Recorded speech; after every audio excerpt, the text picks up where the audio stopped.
War. War never changes. Or does it? In February 1945, the Western Allies, represented by the Royal and US Air Forces, bombed the German city of Dresden to pieces.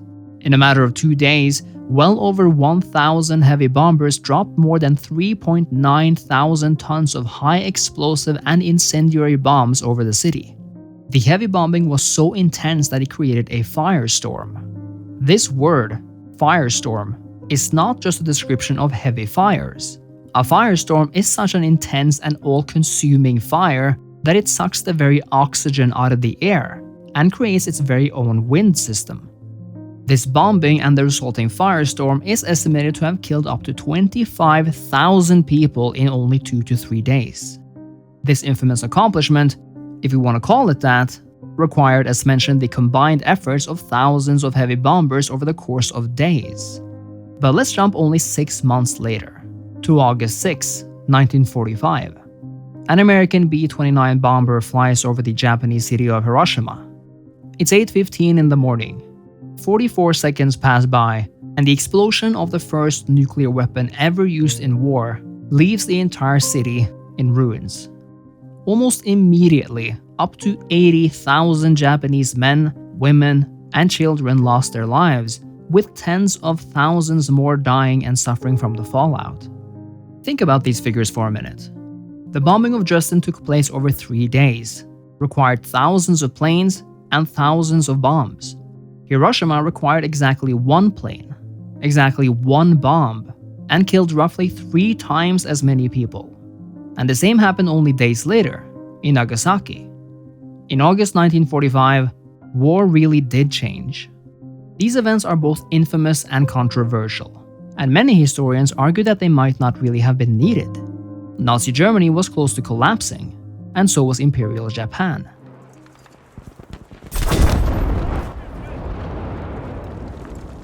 These events are controversial because we're talking about whether they were required. The world found itself in the midst of total war. The Allies fought a war to end tyrannies that had already caused the deaths of millions of people after all, both in Europe and Asia. Leaving the dictators in power in Germany or Japan could inevitably mean yet another destructive war only 20 years later. But even with these great bombs, the Americans actually did show a level of restraint. In the last days of the war, British Prime Minister Winston Churchill more than toyed with the idea of a Third World War, now against the Soviet Union, specifically due to the latter's totalitarian occupation of Eastern Europe. If the Allies wanted, of course, they could have nuclear bombed Moscow and every Soviet division and their mother to hell and back. Nobody else in the world had the bomb. But the war never happened, and the bombs never fell. And even though the United States and the USSR banged their heads together over the coming half-century, no other nuclear bomb was used in war. Say what you will about democracies and their hardships, but they categorically cannot be compared to their counterparts. In 1939, Adolf Hitler began the Second World War in Europe when he invaded Poland. Hitler justified his annexations and conquests by stating that he was protecting the German people living in these foreign lands from alleged persecution. Hitler's war, and of course, Hitler's deranged megalomania and lies, led Europe and arguably the world to the brink of destruction, and Hitler only called it quits through suicide once Germany itself was in ruins. Hitler was willing to sacrifice anything and anyone to craft his empire, using whatever people, tanks, and bombs at his disposal. But Hitler did not have nuclear weapons. If he had, if Nazi Germany acquired the bomb before the United States, say in 1942, he would undeniably have used them over and over and over again. And Hitler would likely have won the war. Hitler was a madman who went to any lengths, used any means at his disposal to carry out his will. He had no effective checks on his power, no reasonable heads in the room that would have deterred him from nuclear carpet bombing London into oblivion or doing the same with Moscow. The German ground war on the Eastern Front was already as nasty and brutal as could be imagined. It is arguably a miracle of rarity that Nazi Germany, assuming that it had to exist, existed when it did, and not 10 years later. As we know, Nazi scientists managed already in 1938 to split the uranium atom. Luckily, they never came close to actually making a bomb from it. But one day, more countries acquired the atom bomb, and they made many of them. At the end of the Cold War in 1989, the combined arsenal of nuclear weapons of the US and USSR reached a total of more than 57,000. Of course, by now, the largest nuclear weapons were and are much more powerful than the Hiroshima bomb. The most powerful bomb in the US arsenal is said to contain 60 times the destructive power of the first one. During the Cold War, cooler heads prevailed. The conflict came to somewhat of a nuclear head during the Cuban Missile Crisis, and we've had near-disaster instances. We got, Friday night, got a message from Khrushchev, which said that he would withdraw these missiles and technicians and so on, providing we did not plan to invade Cuba. But very little, almost nothing, compares to the current state of nuclear threat.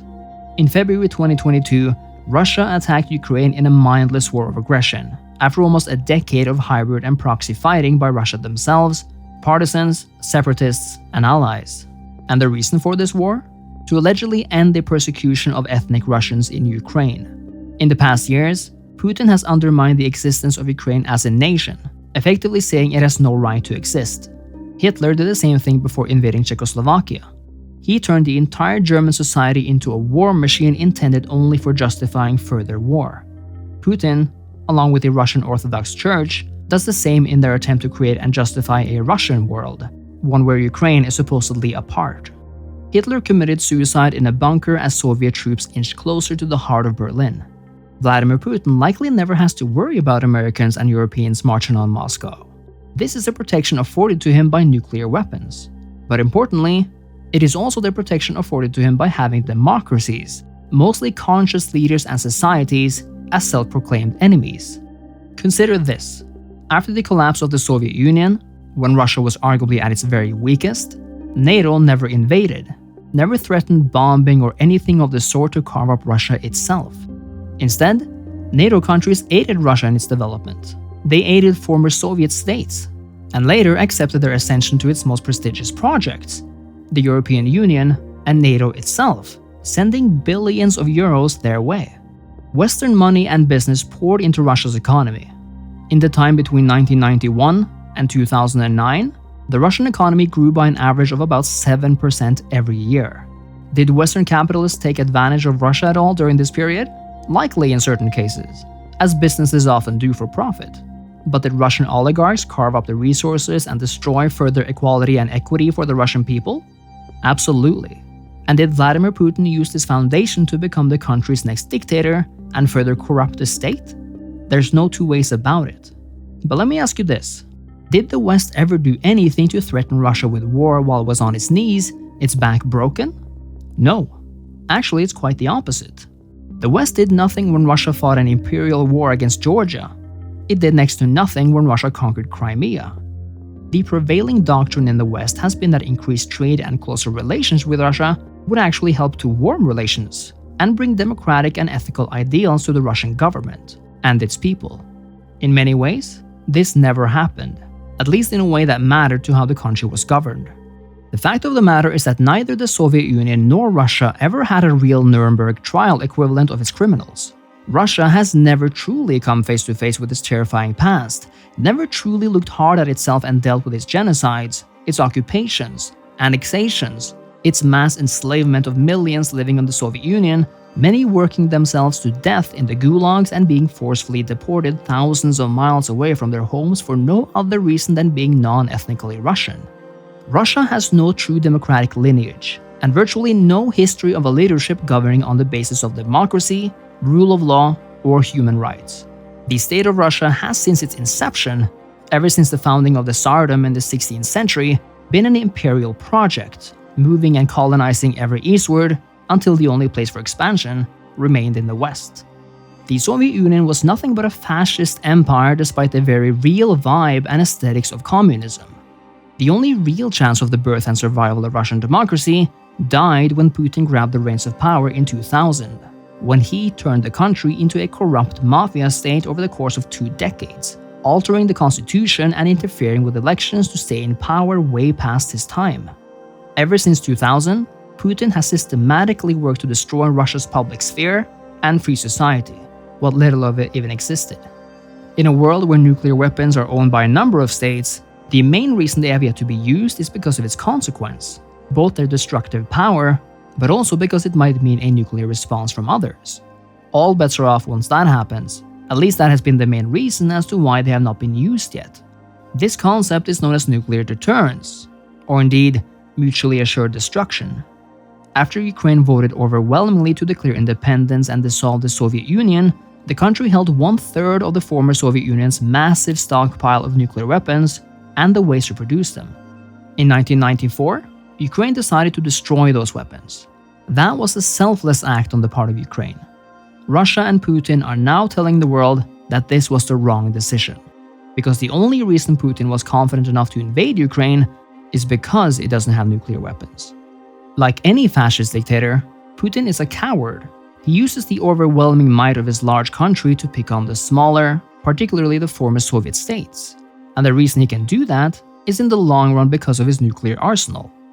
Ukraine is of course not Putin's first foray into destroying independent sentiment. That's something he began in Chechnya in the 90s and the war against Georgia in 2008. It is also notable that every war or proxy Russia has been fought to prop up genocidal dictators, whether in Chechnya or Syria. With the occupation of Crimea in 2014, Putin effectively began the war in Ukraine. In all Putin fashion, he supported smaller separatist groups that were loyal to Russia in order to carve up the country into piecemeal sections, with the aim of weakening it from the inside.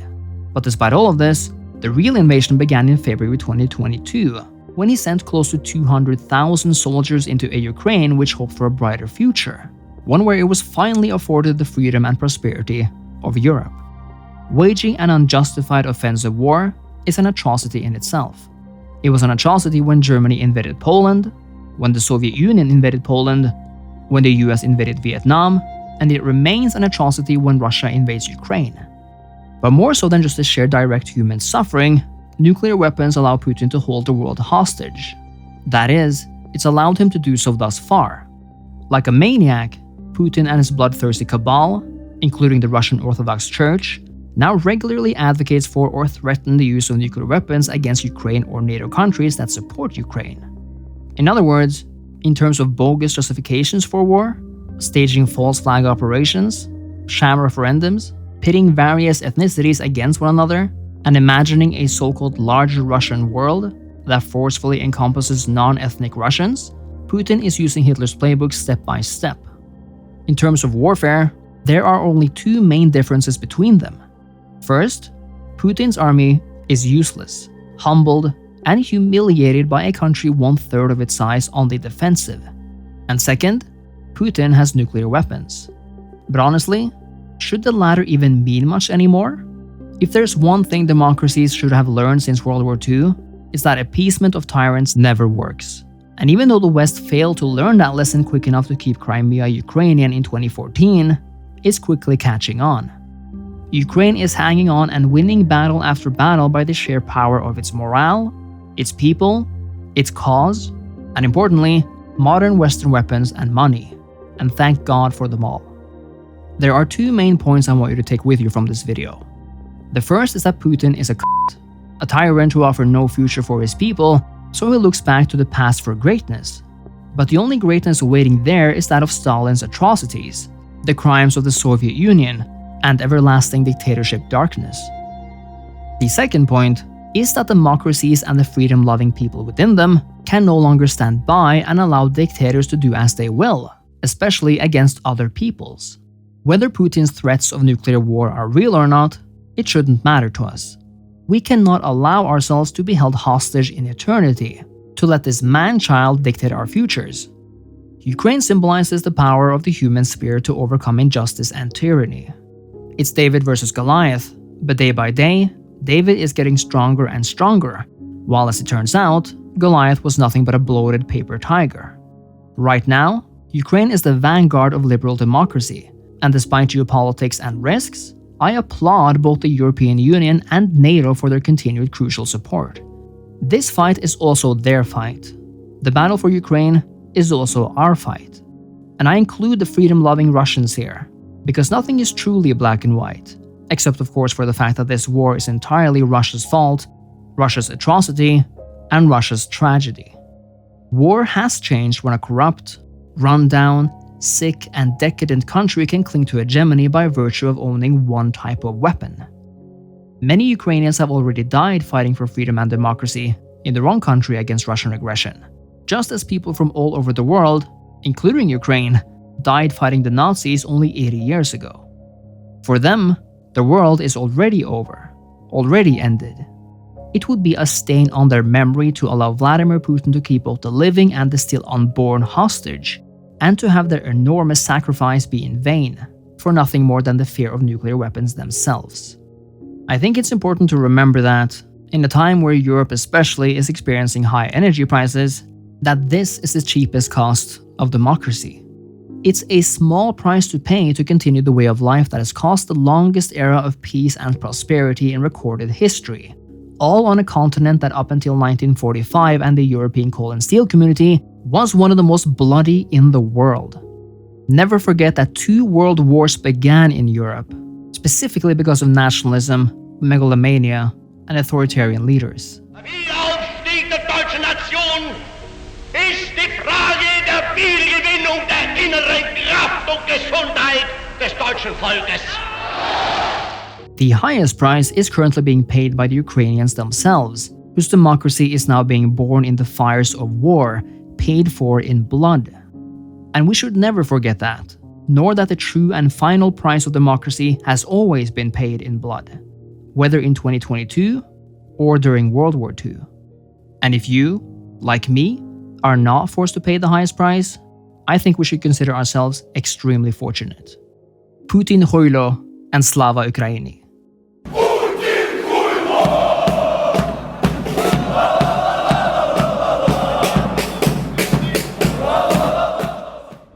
Ось і все. Ось це і є те, що я хотів вам сказати. Слава Україні!